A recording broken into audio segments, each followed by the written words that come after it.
Let me see if I can see you. Yep. All right. That should work.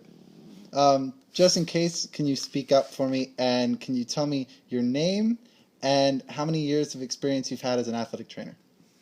You All right. Do I say my last name? don't have to. Okay. My name is Emily, and I have 3 years experience as an athletic trainer. Cool. Can you tell me, in your personal opinion or from what you've learned, what is evidence-based practice? Evidence-based practice is basically taking what we have proven in the literature to be significant and put it into our practice. So, for saying, like, if I'm doing ACL prevention program, I'm going to go take a look at what Darren and them have done and implement it into what we're doing with our cross players. All right. Cool. And how do you yourself utilize evidence-based practice in the sense of what you just explained? So kind of like what you said, like taking what Darren has used and using it with lacrosse bears, but can you go into a little bit more detail? What do you mean? Like, how would you How do I utilize, know? yeah, how would you go about it? Yeah. Okay, so I guess I got some articles from Darren, and then I got some from Alicia, and just taking a look at them and seeing like what the studies have found and what I've seen, um, what is maybe the most like sport specific activities for the cross players to do, and kind of just taking both the evidence base and experience and putting that together to make it applicable to the athlete. Okay, cool. So in terms of your undergraduate or your graduate education, what did you learn evidence-based practice to be, and do you think you were prepared once you got into your graduate education now, or when you finished undergrad, for your job? Do you think you were ready to start utilizing it? No, I don't think we did much of any evidence base, if any, in my undergrad. So it's kind of like, I mean, I'm sure we did a little bit, but I don't think I really took it to heart until I got to UNC, where it's like evidence-based practice everywhere. um, so I think now going from undergrad to Maryland, I don't think I used almost anything. Like I would look at articles that my boss would send me, but that's about it.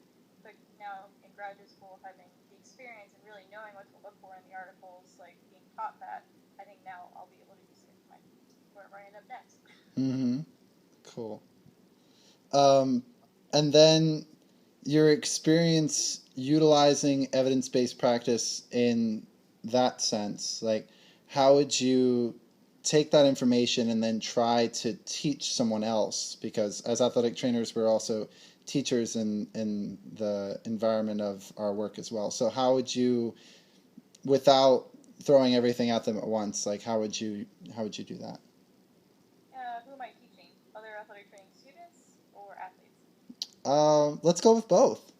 Uh, do that to myself. I feel like if I was going to be able to teach like student athletic trainers how to go about it, I'd probably do what Jeff and everyone else has had us do here, where you, okay, for like example with swimming, we have chronic shoulder stuff all the time, and sometimes we get stuck in a rut, and then it's like, hey, let's look at this article and see what they have found, and Jeff makes Sam and I read the article and highlight what we think is important, and if we really significant or not, and then go ahead and be like, hey, this is why I think we should try to use this, and then try to put in our own words, and that way, when you're teaching someone, if they're able to put in their own words, then that means they've actually hopefully learned it. Mm-hmm. As far as athletes are concerned, I don't see myself handing any athletes any articles anytime soon. Not a big fan for that. But maybe just sitting down with them and being like, this is what we have found, and like maybe giving them some statistics that may be applicable to them. Maybe being like, hey, this says here that this decreases ACL risk by however much if we do this, implement this, and kind of bring it down to their terms, what's important to them, rather than maybe what you or I find important. Mm-hmm. Have you seen yourself throughout your practice changing what you're doing based on what research comes out? Yeah, not like greatly, and I feel like this is kind of a hard question to answer because I've changed a lot just since I've been in grad school. But since UNC in general is very evidence based, I'd like to think I've changed a lot based off that. If that makes sense. Yeah. Like just for instance, like I said with the shoulder programs, like there's almost a set way that we used to deal with the chronic shoulder stuff at swimming, and now we're taking stuff that we've found and adding it in and realizing that certain exercises may not be so good because they're actually loading the bicep tendon more than we thought they were. So that stuff has changed. Yeah. I had a great epiphany when we were learning shoulder stuff, and I was like, oh, like all these special tests are crap. It was awesome. So I was like, great.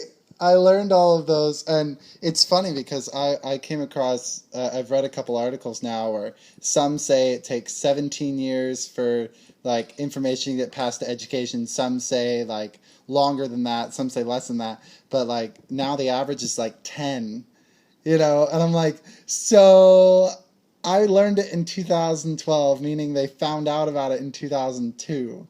But I could just read an article now and get that info and apply it now. It's so much more useful.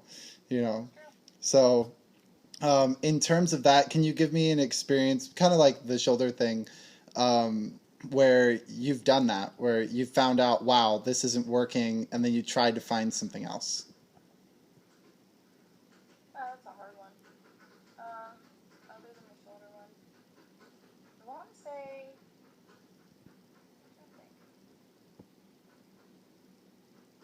There's definitely been situations where we look at an article in class, and I'm like, wow, that applies to my athlete who has back pain right now. Like, let's go ahead and try that. I can't really think of a particular instance right now, but like, I guess situations like that, you read an article in class and like, oh, okay, this suddenly clicks why the rehab or why the soft tissue or why the certain stem we're using isn't exactly helping the way we thought it was. Mm-hmm. Sorry, that's really big, but No, really it makes sense. right now. I mean, in general, the concept is a little vague too.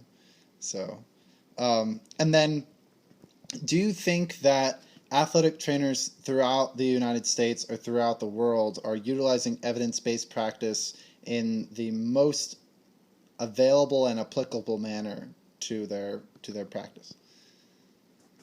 I feel like it's hard for me to answer that just because I haven't been that many places. Yeah. Just thinking about the places I have been, I think we could definitely use it a little bit more. I know sometimes we get in like situations where all the researchers are just like think all the athletes fall under like just this research category, and then we're like, well, the researchers have no idea that these people are individual, and some people forget that maybe we can combine these thoughts, and yeah, that might not apply to subject A, but it might apply actually to subject B. Right. I think it's all about being open-minded, and like I said, I came from an undergrad that wasn't really pushed in our faces, so I think it just depends on where you come from and how you learn it. Definitely. I've found now that I've had like two different experiences, like undergrad and then grad school. It's really about, for me, yes, the research shows something, but if it's just one article, that one article showed it for those people, so then I really have to take into account my experiences and my expertise of little what there is, and the athlete's patient value. Like if they feel better doing it, then I'm gonna do it. Yeah. Even if the research is like, this doesn't work with this group, it's like, well, I mean, try it. Kinesio tape. I mean, half the time you're like, what is this? But then you use it for something and they feel better, and it's like, well, okay, we're gonna keep doing that, So, and I've seen that a couple times, and then if it doesn't work, you try something else, So. All trial and error. Yeah. So that's cool. Well, thanks for answering my questions. Yeah, of course. I hope I was somewhat helpful. Yeah, it was good. I just gotta find. Oh, I'm gonna turn this.